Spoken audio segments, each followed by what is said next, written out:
Oh, welcome into the Russ Joy Show. I'm Russ Joy. Figure that out because you're smart.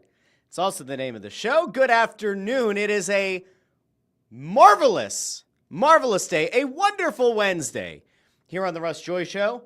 Hex Ram is already here over on YouTube with a We Love Russ. We love Russ. Great guy. We have so much to get into. JH says just in time. You found me just in time before my time was running low. Welcome in, everybody. It has been a heck of a couple of days here in the Joy household, but we are back. We are better than ever. Very excited to spend part of a Wednesday afternoon with each and every one of you. We have stuff to get into. There, of course, are Eagles points we have to get to. Jordan Davis. The Eagles picked up his option. It's a good move, smart move, a shrewd move because there was some interesting reporting coming out beforehand about would the Eagles pick up the option, some things about conditioning, so we'll get there in a little bit. We had quite the hysteria around the Eagles, and I kind of jokingly said, I wonder how long it's going to take for the sports talk radio folks to have this argument. Saquon Barkley went to golf with Donald Trump, rode Air Force One, but Jalen Hurts skips the White House. Is there discord in the backfield? 610-632.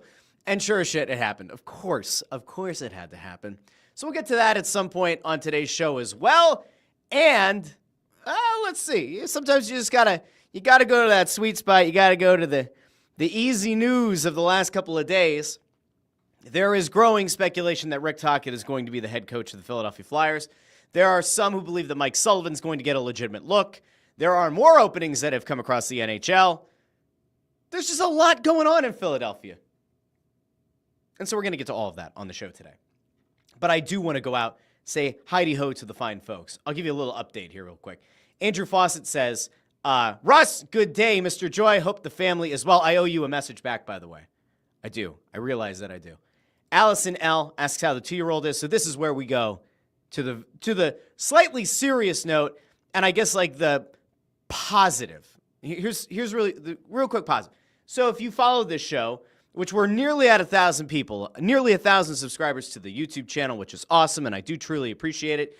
And if for whatever reason you watch the show on the Joy Media LLC YouTube channel, do me a favor, go hit subscribe on the Russ Joy Show channel as well. Want to get to 1,000? The run to 1,000 would be really cool. Exciting thing as we get into the month of May, starting tomorrow. Can't believe we're already at May. So we had a little thing happen Monday afternoon. Our 2-year-old started having a real hard time breathing. He was wheezing. It was a total mess. And a couple of our kids have gotten like really hit by the allergy bug or whatever, the high pollen count as I've come to learn. And it was really, really scary. On Monday, took him to CHOP. And what I thought was going to be a very quick in and out in an hour or two turned into an overnight stay, turned into having to wake him up every 2 hours to get like all kinds of breathing treatments. I don't usually get rattled by much, but there is a certain point where like you're looking at a little kid who's having a hard time breathing and like it hits you. And the one thing that I kind of held very firm in was knowing that it was going to be okay. And a big part of that was because of the fine folks at CHOP. So I'm going to, not that they need this, not that they need my ringing endorsement, but the people who work at CHOP in the King of Prussia Valley Forge area, I didn't even realize it was a full service hospital at this point. I know that they've been adding on over the years. It was once an urgent care, now there's urgent care and the emergency room out back, but there's like a full-fledged hospital. They did an incredible job of taking care of our little guy. Now, in fairness, he is probably the most adorable little human being walking the earth right now, rivaled very closely by at least his soon-to-be 5-year-old sister. She's also probably the cutest. Doesn't matter. No offense to our almost 10-year-old and our 8-year-old. They're also cute, but the little ones are, they're pretty much like the perfect image of small kids. They're just adorable. Anyway, what was supposed to be, or what I thought was going to be a very short stay, ended up becoming an overnight thing. And I'm grateful that there was never a point where we were like in the throes of like fearing for his life. It was not that. So I don't want to like overstate how scary things were, but I have to give a ton of credit to the people at CHOP in that King of Prussia Valley Forge hospital. They're incredible. They do a great job of making sure that when you take your kid in, that they keep everything calm. They do an amazing job. They kept him in high spirits. He is a never-ending ball of energy, so he put smiles on their faces. They kept everybody calm. It was fantastic. And so a big thank you to them. They did a great job. He got out yesterday, and the first thing he wanted was a donut. And so he's going to be getting donuts today, which is very exciting. So he'll be thrilled. But don't tell him I said that, okay? Don't tell him about the donuts. Then again, none of you should probably be in contact with my 2-year-old child. So I think secret's safe, unless daycare for some reason is now live streaming the Russ Joy Show on a TV, in which case, buddy, you're getting a donut. So it was a little bit scary. We missed Monday's show. I thought about Tuesday, like when I put him down for a nap, I was like, I could do a quick show. And I was like, why am I going to do that? I had work stuff to do. They were very understanding, but I was like, I have some work stuff. And also, like, I care more about paying attention to him. So while I love and appreciate each and every one of you in the comments, I just want you to know that, I prioritize little dude. So Greg McAvity over on X says CHOP is the best. They are awesome. They truly are great. But I got some DMs from people, got some texts from people, a lot of people asking how he's doing. So that is the update, and that's that. Okay. I saw some other stuff over here as well. Greg Bondarenko saying, CHOP is amazing. They are. And Amy says, we're very lucky to have CHOP all over the Delaware Valley. Glad he's feeling better. Amy says her 5-year-old has bad allergies. All the breathing treatments can be scary. Yeah, it was weird.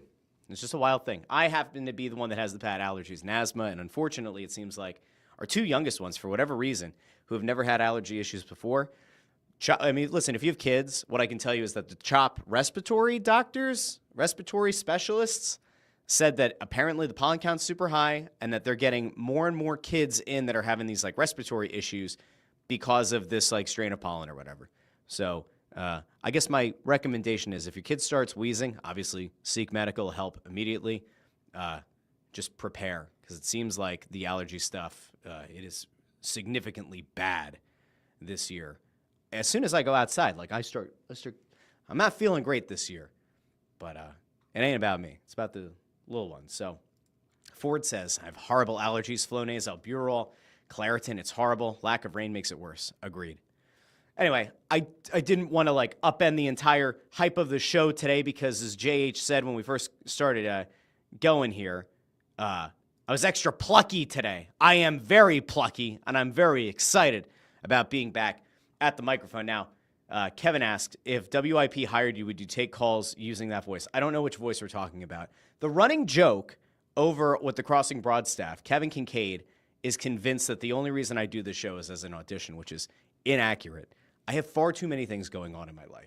Would I enjoy going back to a setting at some point and taking calls and having radio time like we did years ago with 610 ESPN radio out of the Bala-Cynwyd studio?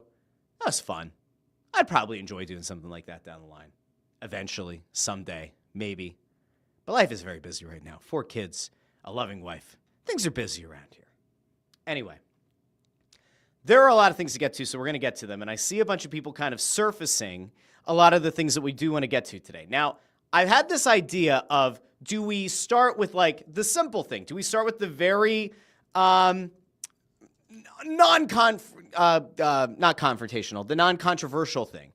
And that is Jordan Davis. Jordan Davis getting re-upped by the Eagles. Again, this was a thing that, as of 3 or 4 days ago, there was a report that came out that the Eagles were evaluating whether or not they were going to pick up the 5th-year option because they wanted to see if his conditioning was going to get better. Now, if you remember to a year ago, a full year ago, Brian Baldinger said over on, I think it was one of the shows with All City or PHLY, he kind of questioned Jordan Davis's fitness and noted that it was a legitimate issue, it was a legitimate concern, that the weight might have been out of control. And so when the report surfaced a few days ago that the Eagles might be not having second thoughts, but like certainly weren't a lock necessarily to pick up his option, I found that interesting because I still look at the player, I still look at the talent of the player, I look at the fact that he's been durable. Even at his size, he's been durable enough to start every single game the last 2 years on the defensive line.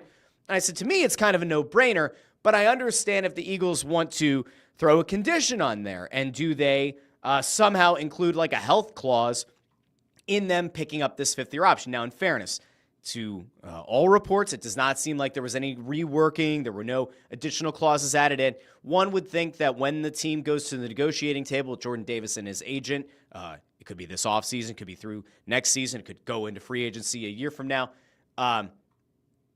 This is going to be the interesting thing. Now, in fairness, it's for the 2026 season, so they're a full year out. This is picking up for not this upcoming season, for the next one. But Jordan Davis is going to get paid $12.9 million. We'll bring this up over here. Jordan Schultz put this out. Was Jordan Schultz the one who got into the altercation at the Starbucks around the meetings, the owners' meetings? Why do I feel like it was Schultz? I'm pretty sure it was Schultz. But here's to the deets. Eagles are exercising the fifth-year option on defensive tackle Jordan Davis, locking in a guaranteed $12.9 million for the 2026 season. And he notes Davis has started every game over the last 2 years in Philadelphia. To me, it's a no-brainer. As long as he is healthy enough, and again, if you started every game for this team, even if the weight ballooned, even if there were questions about conditioning, he is an absolute run-stopping beast. Maybe he doesn't give you exactly what you would want from a pass-rushing perspective on the interior line, but he is a guy who is massive, who demands attention, who frees up I don't know if you know about a guy named Jalen Carter, but frees things up for him. And in fairness, has the ability, and probably will continue to have the ability, that as Jalen Carter begins to get more and more double teams, maybe it frees up Jordan Davis, and maybe we do see Jordan Davis get a little bit more involved in getting into the backfield and getting hits on the quarterback. Whether or not that happens doesn't really matter. What we have seen now is that, and we talked about this going into the offseason, going into the draft, going into free agency, the Eagles build through the trenches. They very clearly believe that that duo of Jalen Carter and Jordan Davis are a long-term thing that they need to have under team control, and that they certainly believe it will be a key point of focus for this team going forward if they're going to contend for another Super Bowl next year. The year after, these guys need to be here. Jordan Davis being brought back is the least shocking thing. I would have been kind of flummoxed if the Eagles had decided not to pick up the option. It is a very, very smart thing to do, and one has to assume that if Jordan Davis is going to want to get from being a $12.9 million a year guy into being a 20-plus, maybe even a $30-plus million guy, he probably knows that his conditioning is going to have to improve. He probably knows that he can't let the weight balloon. He probably knows that he is going to have to become a more holistic interior lineman, and that ultimately being a run stuffer is really valuable, but you are going to have to show that you can also disrupt the passing game. So we'll see. That to me was like a very positive spot. We can all kind of feel better about the fact that he's now here for yet another year. They've picked up the fifth-year option, so it's a good sign. And so we can go from there, and we can go to the controversial thing, or we could go to the not-so-controversial thing. I think that we'll just go with the quasi-confrontational thing. And that, of course, is what happened in the last few days surrounding the Philadelphia Eagles and those who attended the White House versus didn't. And now, as many of you know, this is a very apolitical show. I don't really care to let you know how I feel about things. I just as often get smacked upside the head for being a left-leaning psycho as I do for being apparently a closeted MAGA supporter. It just happens. Happens through the show. It happens through social media. I get accused of playing both sides. So I guess that means that I typically do an okay job of maintaining the middle on the show. But can I just throw out a really huge hot take? I don't give a shit who went to the White House, who chose to play golf with Donald Trump, who chose not to go to the White House, the reasons behind why they went or didn't go. I don't care. Because I have to tell you something. Never in my life have I had a professional athlete do anything that has even remotely impacted the way that I have voted on a candidate. I have voted for something that was going to be on a ballot. It has no impact on my life. Now, there might be people out there who, for whatever reason, and these people are misguided, There are probably people out there right now who are going to look at Saquon Barkley's decision to go visit Donald Trump and play golf and ride Air Force One, and that's going to fundamentally change how they view Saquon Barkley. There are going to be people who are going to see that Jalen Hurts didn't make it due to quote-unquote scheduling conflicts and are going to hold that against Jalen Hurts. Now they're not going to like Jalen Hurts. I gotta be honest with you. It doesn't matter. They're pro athletes. If most people knew how their favorite professional team felt about politics, felt about certain politicians, felt about the border, felt about LGBTQ rights, felt about the Department of Education, felt about any number of things, pro-life versus pro-choice, they'd lose their minds, okay? Many times. And it's always funny because when something eventually comes out, when there's kind of rubber meets the road and you find out that an athlete is left-leaning or right-leaning and you piss off half of social media, it's like people are genuinely surprised. Oh, I wouldn't have supported the Phillies if I knew that most of the guys in the clubhouse are Republicans. Okay, well, or a good chunk of the better players on the team were Republicans. Does that impact how you feel when one of them hits a home run? Does that impact how you feel if those guys go on a World Series run?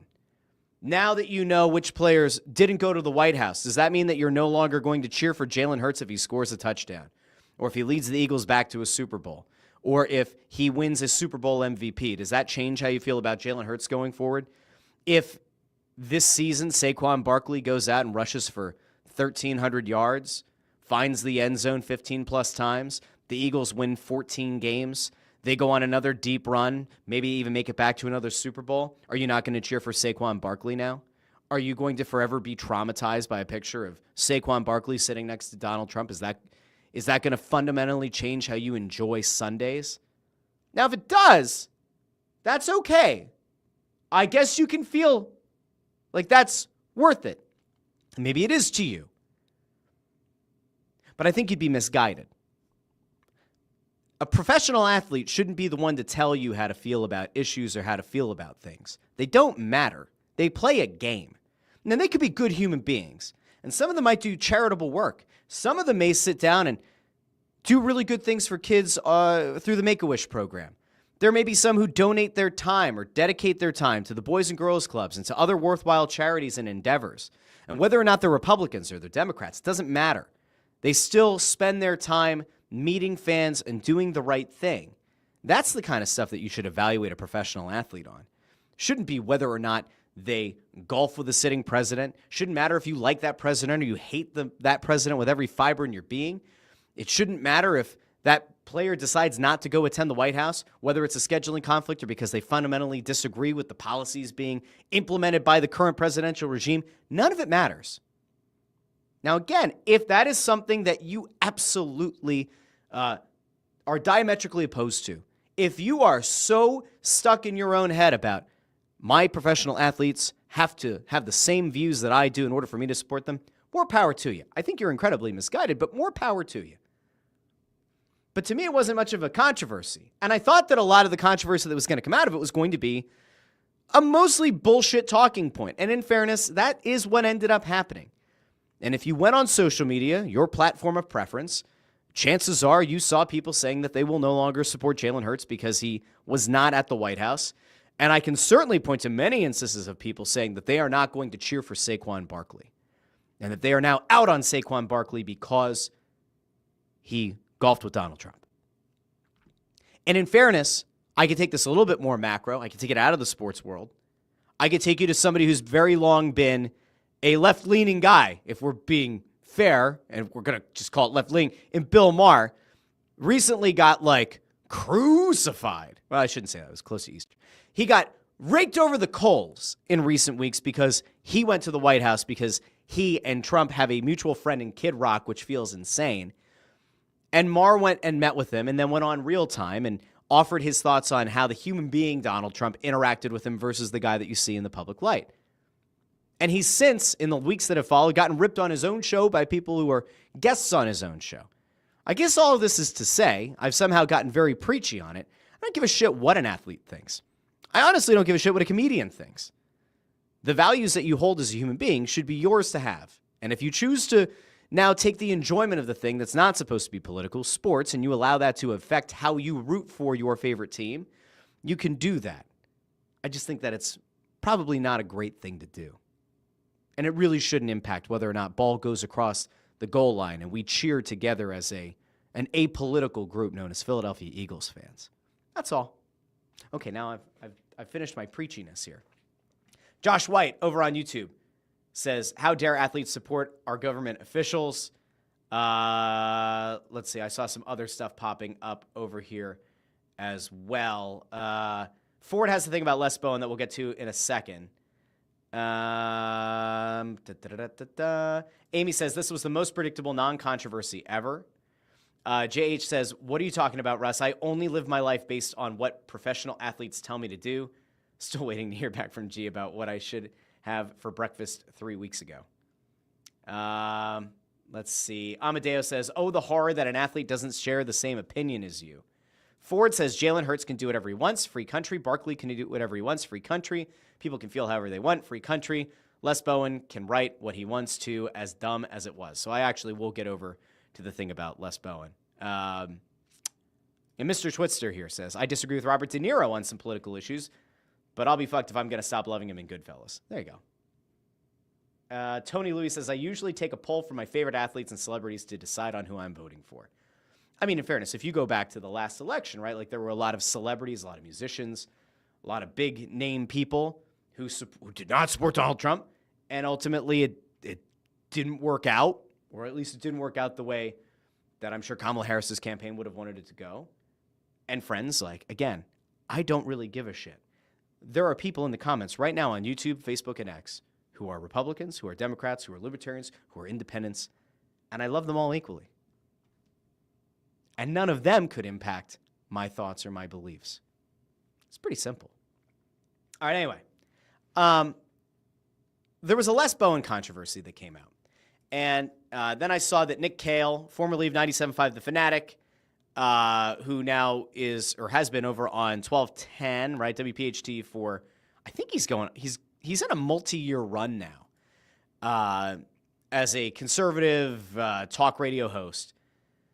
He started like lobbing grenades because Les Bowen put a thing out. And the Les Bowen thing was kind of weird. Les Bowen essentially went out and he tweeted something along the lines of how Saquon Barkley is a good person and a wonderful player. But he has good intentions or could have good intentions, but he's a guy with a huge platform, good intentions, but he kind of blundered. You know, he blundered into stuff that he doesn't fully grasp. Not a bad guy, but he's out of his depth. And I sat back and I thought about it. And I thought about Les Bowen's current standing. And I thought about like where Les Bowen is relative to where he was when he was at his peak powers, writing for the Daily News and featured nightly or close to nightly on Daily News Live. And I kind of kept coming back around to it because I don't care how athletes feel about politics. I don't care about how athletes respond to political stuff. And I certainly don't care how sports writers feel about athletes and how athletes respond to stuff. But I want to just kind of clue everybody in here on like this ended up becoming its own quasi-controversy because Saquon Barkley addressed the fact that he was pictured with Donald Trump and he kind of, I wouldn't say blew it off, but so here's the Saquon tweet. Let's go here first, okay? He says, LOL, some people are really upset because I played golf and flew to the White House with the president, all caps. Maybe I just respect the office, not a hard concept to understand. Just golfed with Obama not too long ago and look forward to finishing my round with Trump. Now you get out of my mentions with all this politics and have an amazing day. Laughing, crying emoji. That was Saquon's take. He recently golfed with Obama. He just got done golfing with Trump. Views it as no issue. Says respects the office. Okay. That's not enough for some. That might be too much for others. Okay, fine. Les Bowen quote tweets it and throws this out. Saquon is a good person and a wonderful player. It's tricky when people in sports with huge platforms and good intentions blunder into stuff they don't fully grasp. To me, this is Reggie White at the Wisconsin legislature level cluelessness. Not a bad guy, but a bit out of his depth. Or but out of his depth, not a bit. Okay. I have a question. Why do we care what Les Bowen has to say? Why do we care what Les Bowen has to say about Saquon Barkley? Why are there 2,500 people who like this tweet, 1,800 people replying to the tweet, 389 people retweeting the tweet? I don't know. But what I can say is that from my vantage, just take it from, just as a neutral observer, do I think that it's a fair critique by Les Bowen to say that Saquon Barkley is somehow now out of his depth because he offered up to people that he's now golfed with 2 presidents and that he respects the office?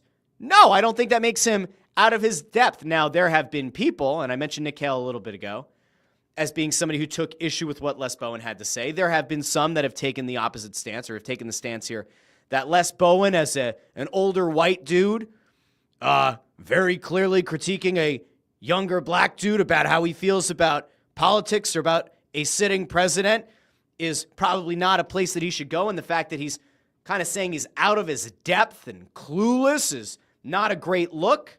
You can agree with that. You could disagree with that. This became somehow a controversy, and it's really not a controversy. If somebody wants to go to the White House, more power to them. If somebody doesn't want to go to the White House, more power to them. I don't know why this matters. I don't know why people care. And I certainly don't know why. I think Les is retired, or he's like mostly retired. I don't know if he's still doing stuff with PHLY. He might be. I don't know. I don't subscribe. No offense to those people. Great people over there, but I don't subscribe. I don't know why he feels the superior, or the moral, or maybe the academic superiority here to now throw out the idea that Saquon's decision and his rationale behind what he ended up doing was a demonstration of cluelessness or ignorance. I don't know why he gets that high ground. I don't know why anybody would think that Les Bowen should have that high ground. The only reason that you would amplify that or that you would side with Les Bowen is because you are upset with Saquon Barkley's decision. But again, that's kind of you leaning into your own beliefs and your own political leanings. I don't care about what Les Bowen has to say about politics. I certainly don't care what he has to say about a professional athlete's take on politics. And yet I've taken up time on the show to address them and to think about it. But it's kind of weird. Andrew Fawcett says, didn't someone try to make Tim Thomas look like a racist because he didn't go? Yes, that was a thing. Back in the day, that certainly was a thing. And that it was an offensive thing that Tim Thomas didn't join the Bruins at the White House is because he didn't like the president at the time. And there were some who tried to make it a thing about racism. Then it was a thing about, it was disrespecting the office, and that had a Republican been in office at the time, would he have gone and would he have visited the White House? This shit has been happening for years, but it's different now, or at least people have gotten themselves hyped up enough to believe that it's different now. Again, I don't think it matters. Andrew Fawcett says, I am an equal opportunity hater. I hate everyone equally, but separately. And I think that's fine. Ford says Les's comments were tone deaf. Amadeo says, I'm a shoo-in for hater of the year. Chill Bill 56. I don't remember Chill Bill being here. Chill Bill, thanks for being here. Make sure you hit that like and subscribe. Asks, did Les Bowen offer an opinion on Tim Thomas skipping the Bruins trip to the White House? I don't know. Maybe somebody can fact check it in real time. This is one of those times that having a producer probably would have helped here. Ford says the moron under the comment, I guess that Saquon put. All right, let's bring this back up because I did not look at the comment. Let's make sure we have full context here before we have Ford attacking a nameless commenter. On the Clock HQ said, respectfully, don't put Obama and Trump in the same sentence. Obama had class. You can put them both in the same sentence because they've both been presidents of these United States. You can do that. What is On the Clock HQ? Hold on a second, because you would think that that's... All right, so that's a sports thing. Building a brand in sports. Oh, hold on. Let me put this back up. I want to make sure that we'll give some free publicity here to On the Clock HQ. Okay, so On the Clock HQ is on the Twitter. Building a brand in sports, all NFL, all the time. Give us a follow. Consider joining our weekly football newsletter, On the Clock HQ. Okay. Can I give On the Clock HQ some advice? Don't post stuff about your political leanings on Twitter. Whoever runs it can certainly do that. Is it a good thing for your brand? I don't know. Are there people now that are going to go out of their way and There aren't that many, but are there going to be people that are now going to go out of their way to subscribe to this on the clock thing because they said Obama had class? I don't know. It's the beauty of building a social media brand. You could certainly try to lean one way, lean the other, run one way, run the other, and see if you get a bigger following. I just don't think from a brand perspective it's a smart thing to do, but that's just me.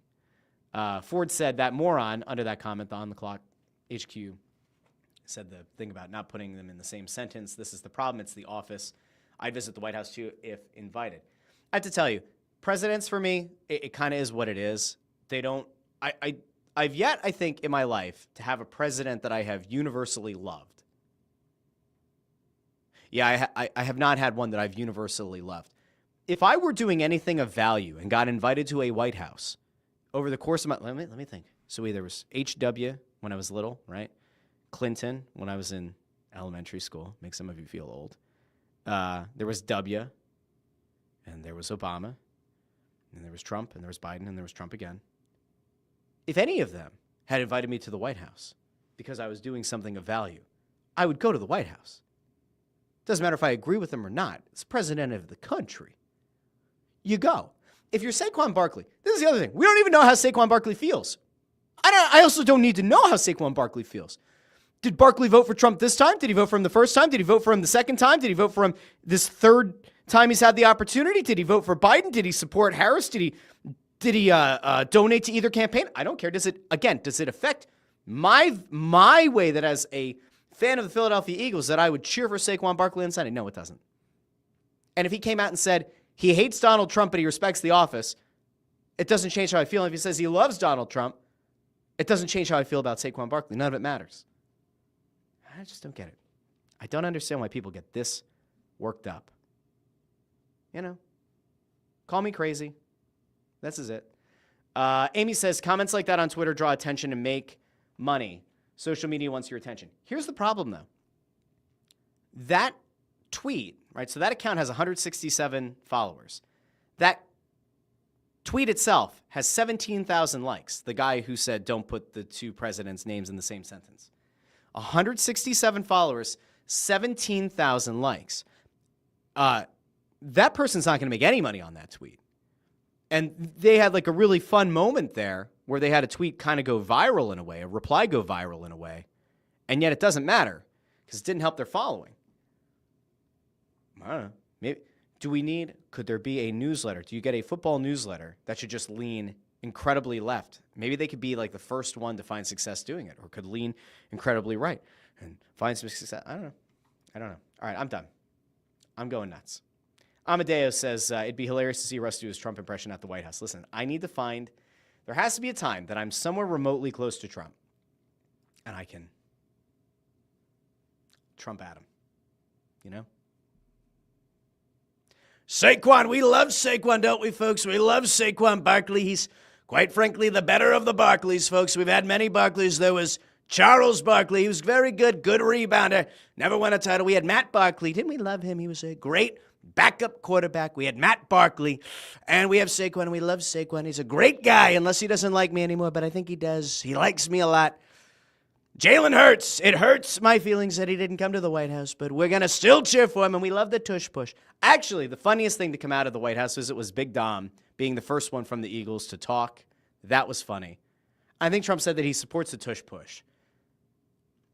Will that affect Roger Goodell? Will that affect the owners? That's what matters. And if the owners now vote against the tush push after being unable to get enough votes, will this prove that the NFL owners are actually all secret Democrats and that this is the way they push back against Trump is by outlawing the tush push? 610-632. Okay. Oh, this is good. JH says, is the tush push too woke? More at 5. All right. I'm done. Saquon and Jalen Hurts. I don't think there's any discord. I don't think there's any reason to worry about the chemistry of the locker room because A.J. Brown and Jalen Hurts didn't go to the White House, but Saquon Barkley did. I don't think it matters, guys. I don't think it matters. Okay. Last thing I want to get to is hockey related. I know. Hockey? They're still playing. I don't know if you knew this or not, but they're still playing hockey right now. They're still playing in the NHL right now, friends. I was watching it late last night and the night before. And then the NHL playoffs are something that I truly, truly miss in this city. And the NHL playoffs also happen to be something that Rick Tocchet has only ever reached twice in 9 years as a head coach. Why do I bring that up? Because it certainly feels like Rick Tocchet is going to be the next coach of the Philadelphia Flyers. I'm not reporting it. I am merely pointing out that there is a growing feeling among people around the organization and from a few people that I have had good enough interactions with in the past that have passed along some little nuggets in the past, that Tocchet is probably at the top of the list for your team, your town, your Philadelphia Flyers. Now, is that a good thing? Is that a bad thing? I don't know.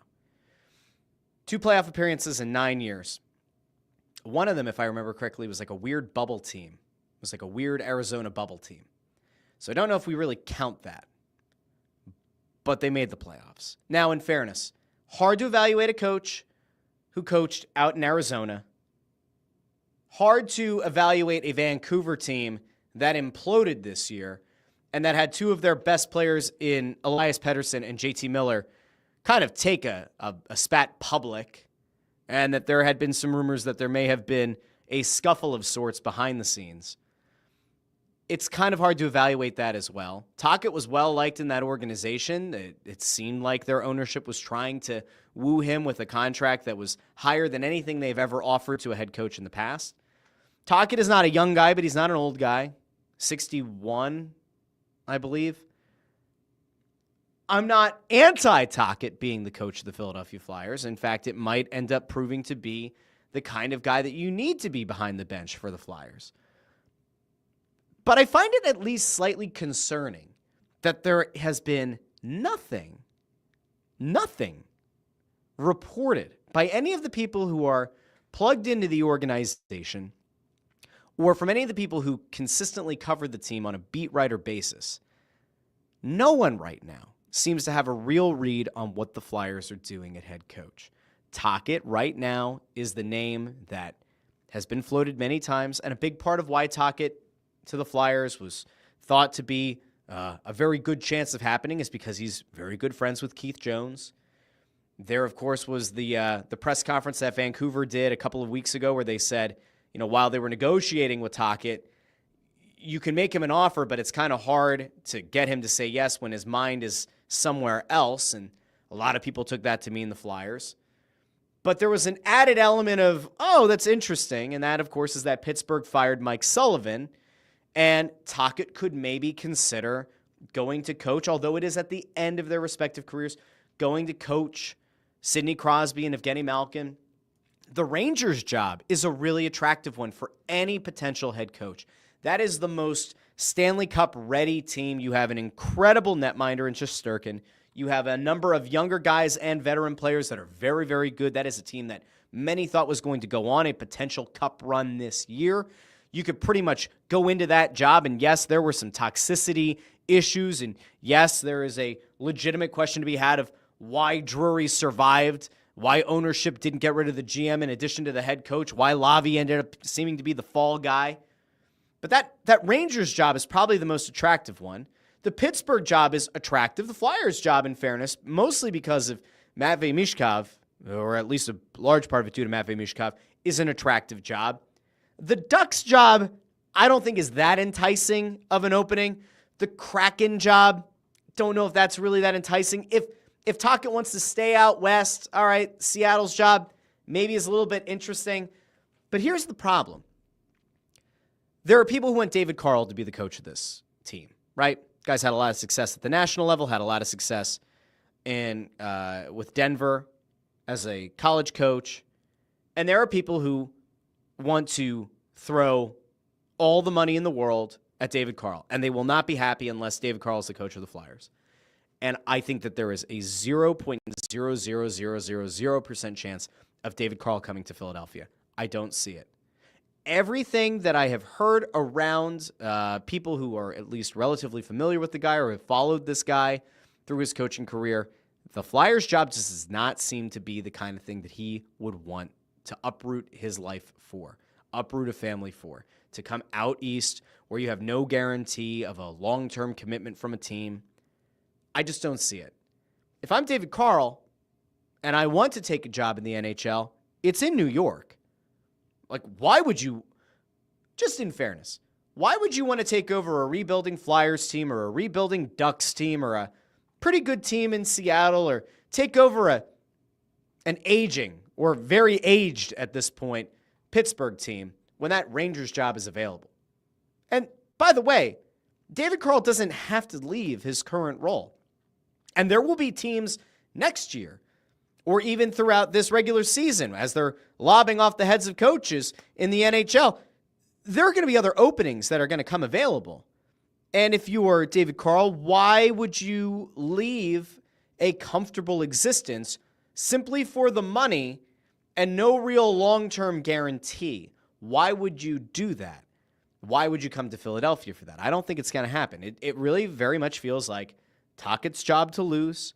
If Tocchet were to pick Pittsburgh or pick another team, you would then think that there's a very good chance that Brad Shaw could kind of jump to the top of their list. And you look at bringing Brad Shaw here as the head coach on a short-term deal, kind of a prove-it deal. See if him as a guy who can teach and develop, which is what Danny Briere talked about at the end of the regular season. Shaw is a teacher. He is a guy who listens to the players. He is a guy that the players listen to. He's a guy that there was a very strong juxtaposition of Torts in his style and the way that he would kind of approach guys versus how Shaw did. To me, the smartest thing to do, right? If your coach options right now are Tocchet, David Carl's out, at least in my mind, I don't think he's in. And he's removed himself from the Chicago job, by the way. He took himself out of the running there. So if my options as the Philadelphia Flyers were Tocchet, Brad Shaw, Furschweiler from Western Michigan, or Mike Sullivan, or another retread, I probably would hand the reins over to the guy that was the interim coach at the end of the year. Now, I historically hate the idea of giving an interim guy the reins to the team. I traditionally don't like it because very often you see the new coach bump, you see the team rally behind that coach, and this happened with Rob Thompson. It has happened with others in the city. They rally behind the interim coach, and you get into the next season, and that message kind of falls flat. Or by the end of their first full season as the coach, the message kind of falls flat. I would still rather give the job to Brad Shaw and reevaluate in a year on a guy that you give a short-term deal to, that you're not breaking the bank for, that understands what it's like to coach in this city and has a good working understanding of how to deal with the current guys on the roster and isn't going to be an active deterrent for potential free agents. I'd rather go that route. Now, I know that my opinion has no impact on how the Flyers approach their head coach search. And I totally get that there are many reasons to believe that Rick Tocchet is going to be the next coach. But he doesn't move the needle for me. And I don't know if he moves the needle for potential free agents this year or next. Now, look, whoever comes into this team next year is going to improve this team. Danny Briere is going to improve this roster. This will likely be a playoff team in the 2025-2026 season. So regardless of who the Flyers end up hiring, it will look like they've done yeoman's work to get this from a draft lottery, number 4 in the draft lottery team, to being a playoff team, regardless of who comes in. Tocchet, Shaw, Furschweiler, Sullivan, retread, whoever. They're going to look like a really good coach. The question is, if the real goal here is to be the teacher, if the real goal here is to develop, is Tocchet the right guy? I'm not so sure. It doesn't mean he can't be. It just means I need to see a lot more. Now, would Furschweiler be interesting? As a collegiate coach, yes.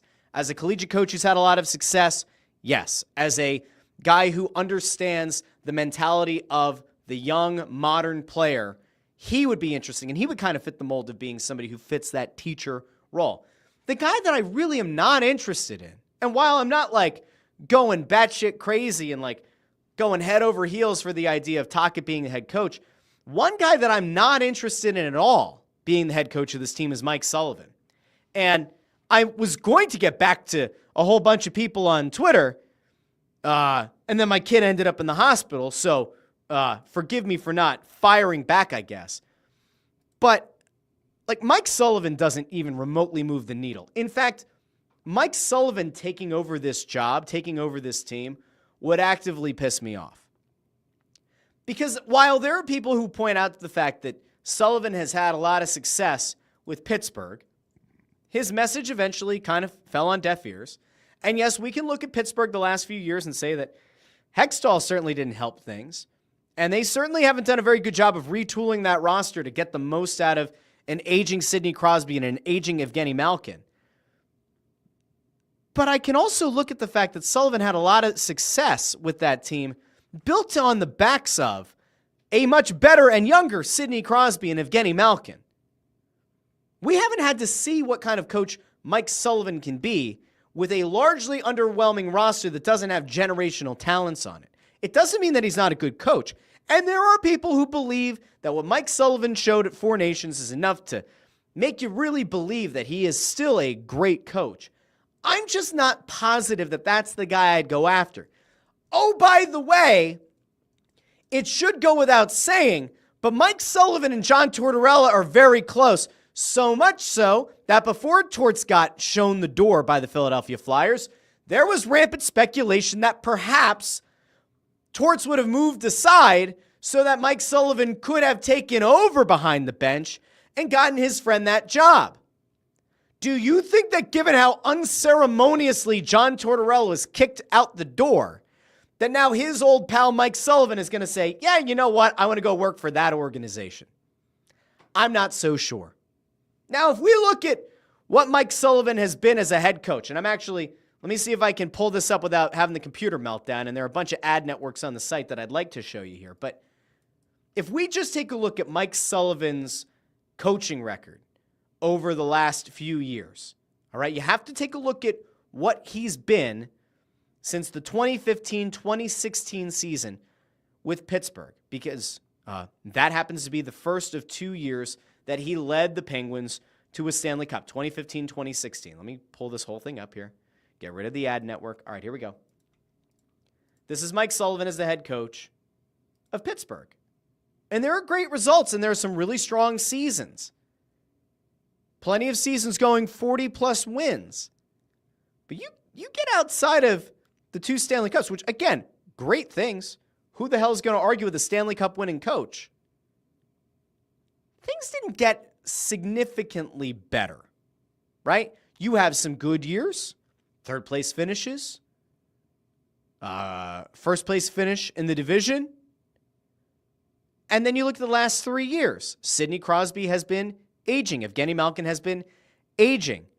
The results haven't been quite as good. You look at a team that in 2022-2023 was overall under 500. Yes, you could talk about the loser point, but that's still 40-42. You could take a look at the next year. That adds up to 38 and, repeat after me, 44. That's under 500. You can look at the year that just got him fired. 34 and, repeat after me, 48. This is not a guy who, to me, screams winner. This isn't a guy who screams to me player development. This isn't a guy who I would go and back up the Brinks truck for. He's a very good coach, or at least a good coach. But when you have the blessing of coaching Sidney Crosby and Evgeny Malkin, chances are you're going to win a lot of games. So I'm not at a point right now where I can look much beyond those years and look much beyond those 2 players and say that, like, sometimes coaches just happen to benefit from having generational talents on their team. And Crosby, for what it's worth, in the first 4 years that Sullivan was the coach there, he was around like a 90-point guy. He had a 100-point season in 2018-2019. And then the wheels started to come off because of concussions, and you had a couple of down years, and Sullivan, on the whole, kept that team above water. But, like, you look at the kind of seasons that Crosby has had the last 3 years, you're talking about a 93-point season, a 94-point season, and now he's coming off a 91-point season. It's not as if Crosby all of a sudden just stopped becoming an effective player. I just don't see it. I really don't see it with Mike Sullivan. Genuinely. I don't get it. And I think more than anything, the way that things ended with Torts is probably the thing that's kind of the death knell in the idea of him coming to Philadelphia. I'm going to go out to the comments here really quick because I want to see how people are feeling. I mentioned Tocchet and the 2 playoff appearances in 9 years. JH says with that playoff record, he'll fit right in. Allison says, Devil's down, so sad, laughing. Kenny Powers Mullet on YouTube says, no, God, no, please, God, no, no, about Tocchet. JH says, it's wild the Leafs are going to get reverse swept by the Sens. It's not going to happen. Nick Johnson over on YouTube says, I like David Carl, but he's sticking with college, I feel. And the coach of Hershey wants to move up, and they have a winning culture there. I don't know how. I don't know. I've seen people talking about Hershey's coach. I don't know enough there. Nick says, I think the reason no one has any information on the coaching right now is because they are more worried about the draft. Danny's breakup day interview, he said he hasn't even looked yet. I don't believe that. Listen, the second that this team started getting the feeling that things might not work out with Tortorella, your next thought is who comes in to replace him. You're having conversations as an organization for the last few months, probably at least, about if things don't go well with Torts, where are we going next? Which guys are going to hit the market? It's been no secret that Tocchet was going to be interested in this Flyers job. The Flyers are going to be interested in him. Lawrence Fine says, I say keep Brad Shaw. Chris Freed says, if Tocchet is named coach, it will sink the front office within 2 years. I think Johnny Davis and Brad Greenberg with the Sixers. I don't know if it'll sink them, but it's tough. EHL Shakes over on YouTube says, apparently Tocchet said he wants to move east, or said he was to move east to Vancouver, but this is unconfirmed. Take it for what you wants to move. There we go. Wants to move east from Vancouver. We shall see. Nick Johnson says moving east could also mean going back to TNT. Those jobs, like if you get paid the right way to be a studio analyst, that's not the worst job in the world. Although I have to imagine that Tocchet wants to coach. Landros 2 says, I'd take Tocchet over Sullivan, but I'm not excited about either. Lawrence Fine says, I am tired of retreads. Nick Johnson says, finding someone willing to work with young talent is all I care about. Also, keeping their ego away, unlike Torts. Agreed. I don't know. Landros had a comment here, but I don't know what shareware was. Shareware was I think that was like a misspelling. Was okay, but to me it shows that there is no plan, and that's scary. MMA Blizzard over on X says, no Tocchet. Please no Tocchet. He will be in the way. Kenny Powers Mullet says, Carl Shaw or Gerard Gallant. That's not a name that I've seen connected to the Flyers. Tony Louis says, I'm more concerned about the draft this year because no matter who the coach is, the guys they draft this year won't be here for at least a year or two. They need to nail this draft more than anything. I agree with that. But again, that's kind of why I feel like Shaw's the right guy to go with. You're kind of playing a waiting game. You're going to improve next year because they're going to improve the roster. But regardless of who you get in this draft, it's highly unlikely they're going to make the team out of camp. Nick Johnson says, I don't think Briere would want Sullivan. He's just like Torts, just less arrogant. Here's the thing, though. Are you going to have... Here's your contrived debate for sports talk radio. If Jones wants Tocchet and Briere wants somebody else, then what? Is there a tie-breaking vote? Is that Dan Hilferty? Is that somebody in ownership? Does Jonesy get to overrule Briere because he's the president of Hockey Ops versus the GM? Who knows? You would hope that those guys are going to be in lockstep on this. I would assume that they are. Landry says, there we go. Shaw was okay. Yes, I liked Shaw. I thought he was fine. Jim Grasso says, no more retreads. Tony Louis says, Sullivan will go home to Boston. Hopefully Tocchet thinks he can fix the Penguins the way Carberry did in Washington. Chicago and Anaheim also have a ton of good young players, more than us currently. I wouldn't touch the Chicago job, even with Bedard. I wouldn't touch the Anaheim job. I'd have no interest in that job at all. Jamie Rollo says, hey, Russ, just checking in now. Just wanted to say, hope you and your little ones are doing okay. Thank you, Jamie. Doing all better, or mostly better. Nick T asks, thoughts on Woodcroft? I don't have any yet. I've seen the name kind of floated. I have not yet heard anything that gives me the indication that Woodcroft is even like a top 3 potential target from the Flyers. I'll do some digging. Let's see. Nick T also says, and I've seen this part, that he was the scapegoat in Edmonton, and I think that there's some truth to that.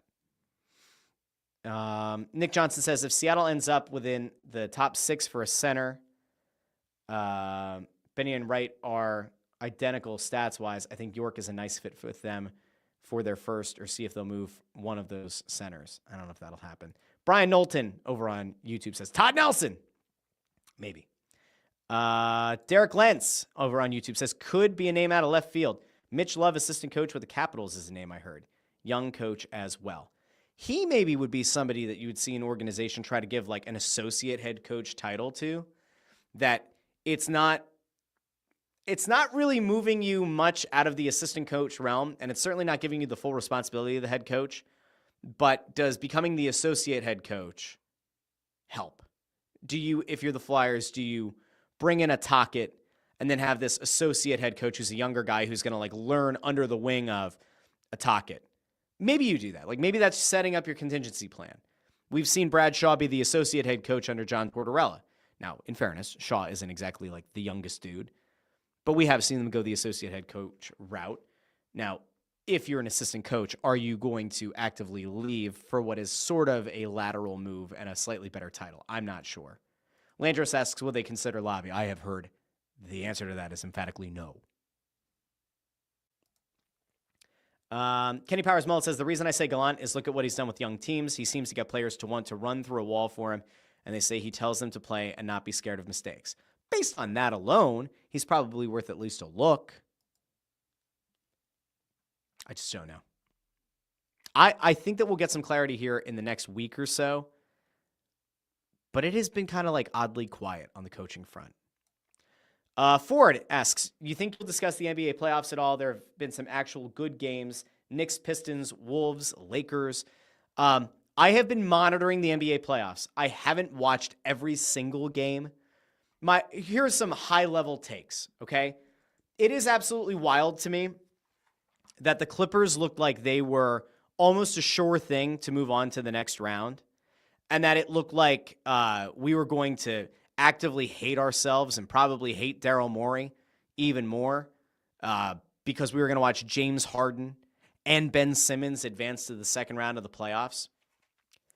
But now that Denver's up 3-2 in the series, it once again throws a lot of questions out there around James Harden in the playoffs and about whether or not that Clippers team was fool's gold. There were a lot of people who in the basketball analytics community who thought that the Clippers could have been the biggest surprise team in this postseason. And if you go back to what Denver was at the end of the regular season, firing their head coach and their GM 5 days out from the playoffs starting, that did seem like a series that could have gone the Clippers' way.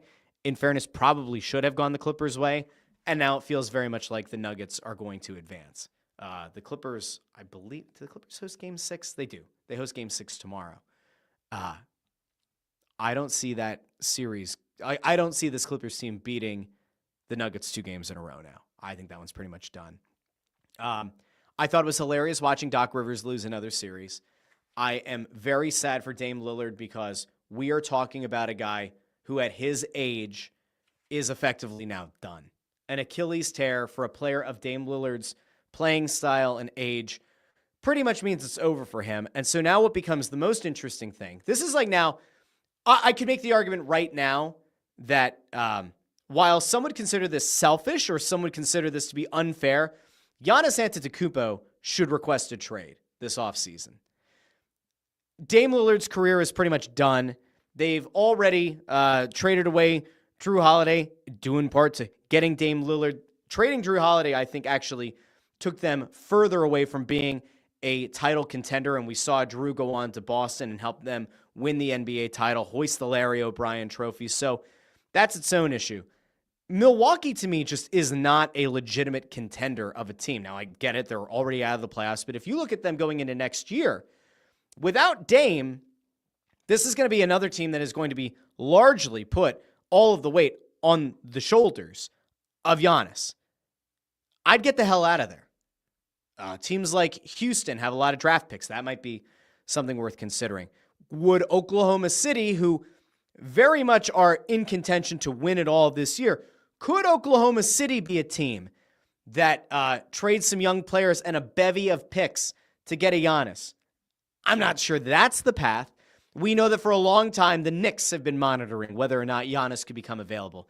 And in fairness, the Knicks they found themselves in quite the pickle as well, because while it's likely they'll beat the Pistons in this series, that is going to a Game 6 in Detroit. If Detroit wins that one and all the pressure then flips back on the Knicks at Madison Square Garden in a Game 7, could they be an early playoff out? There are going to be teams that are going to monitor Giannis. You could end up seeing one of the most lucrative trade packages put together ever. Certainly more lucrative than the one than Dallas got for Luka Doncic. But that to me is like something you have to keep an eye on. And again, like there are going to be people that are going to look at Giannis and say that it's unfair if he makes it known that he'd like to be traded. But like, there's not a lot of hope in Milwaukee. There isn't a lot of, there isn't like a glimmering shred of hope that they can become a title contender again next year. To me, that team is done. D-U-N, done. And now that Dame's out, it is over. So those are some thoughts on the postseason right now. I will also point out the fact that Jimmy Butler, despite he missed 2 games ago, he missed because of the pelvic contusion. Jimmy Butler has fundamentally changed the mentality of the Warriors and has all of a sudden turned them into a team that could play with just about any team in the Western Conference. Would they have a chance against Oklahoma City? I don't think so. Could they have given, or could they give Denver a legitimate run? Yes. Or could they have given a Clippers team a legitimate run? Yes. Could they have given the Lakers a legitimate run? Yes. Would I like to see, I need to remember what the playoff bracket is. I don't remember off the top of my head. Let's see. Who would the Warriors play next? Would it be Minnesota? Because what I'd ultimately like to see is Minnesota against Oklahoma City. That's the series that I want to see the most. All right, let's see. So the Thunder will face the winner of Clippers Nuggets. All right, there you go. So Timberwolves and Warriors could be a 6-7 matchup in the bottom half of the Western Conference side of the bracket. Timberwolves Warriors is a really interesting series, and seeing whether or not Anthony Edwards can continue being that like highest, fastest rising face of the league with the killer instinct that almost seems reminiscent of a Kobe and a Michael Jordan. Like, can he do that again? Can he get that team to a Western Conference final? Can he slay the beast that is Steph Curry? And can they tame Jimmy Butler? And can they get past the trash talking of Draymond Green? Can they ultimately force a series for the ages against the Thunder? Because I don't care about the winner of the Nuggets and Clippers. That team, to me, can't beat the Thunder. I would love to see Oklahoma City and Minnesota in the Western Conference final. And if I had to pick on the East side of the bracket, Cleveland decimated the Heat. The Pacers don't have the firepower to keep up with Cleveland. I guess I'd probably want to see Cleveland and Boston in the Eastern Conference final, just for the fact that, like, I think they are very clearly the 2 best teams in the conference. Ultimate matchup, though. Like, Cleveland and Oklahoma City doesn't do it for me. And I'm still not totally sure that Cleveland is going to be able to, like, get it done in the end. So Oklahoma City versus Boston could be fun in the finals. Oklahoma City versus or Minnesota versus Boston could be fun. I like Anthony Edwards a lot. I think I would want to see Minnesota win.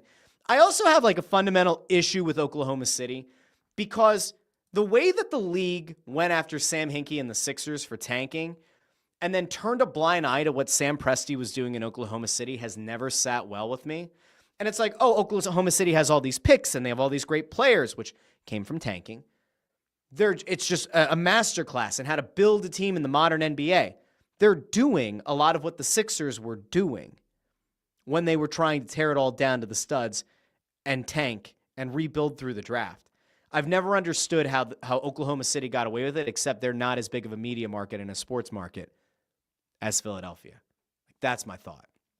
Regardless, if Boston makes the finals, I want the West to win. I obviously do not want the Celtics to win another title. Absolutely not. Real quick, over in the comments, Chris Reed says another first-round loss for Doc. Ford thinks Giannis will be traded. Chris Fried says, never forget that James Harden's best work on the hardwood is in a strip club. Ford says, Tobias out there looking like a real NBA player. It's unreal, confounding player, but he's looked very good all series. There's also the fact that, like, the Pistons got screwed the other night on that three-point attempt that should have been 3 free throws. And in the referee's report after the game, they essentially said that, like, yeah, that was a foul. The Knicks got away with one in the biggest way. That should be a 3-2 lead for Detroit going into Game 6, and unfortunately it's not. JH says, go Wolves. Ford wants Wolves and Oklahoma City. Cannot have Boston make the finals. Cannot. All right. That's it for today's show. It's been a long, windy show. We had some Eagles stuff. We had some Flyers stuff. We now had some NBA playoff stuff. It's a pretty decent show. Getting back on the wagon after missing Monday's show for a legitimate reason. I hope you enjoyed. Do me a favor if you haven't done so already. Like the video, share the video, subscribe. Subscribe to the channel. We are getting oh so close. The run to 1,000 subscribers. Last time I looked, I was happy with where we are 29 subscribers away. 29 subscribers away as of April 30th from getting to 1,000 subscribers. If you're somebody who listens in the podcast feed over on Apple Podcasts or Spotify, Amazon Music, Pandora, wherever you get your podcasts, do me a favor. Go to the YouTube channel. Subscribe to it there as well. It's just helpful. So I want to thank Ford. I want to thank Dee Skinner. I want to thank everybody in the comments on YouTube and X and those who watch on Facebook. I want to thank you all for joining me. I will talk to all of you Friday morning here on the Russ Joy Show. Until then, I've been Russ Joy, but you knew that already because you're smart. And it's also the name of the show. Have a great day, everybody. A wonderful Wednesday. And I'll talk to you on a fantastic Friday here on the Russ Joy Show. Talk to you then.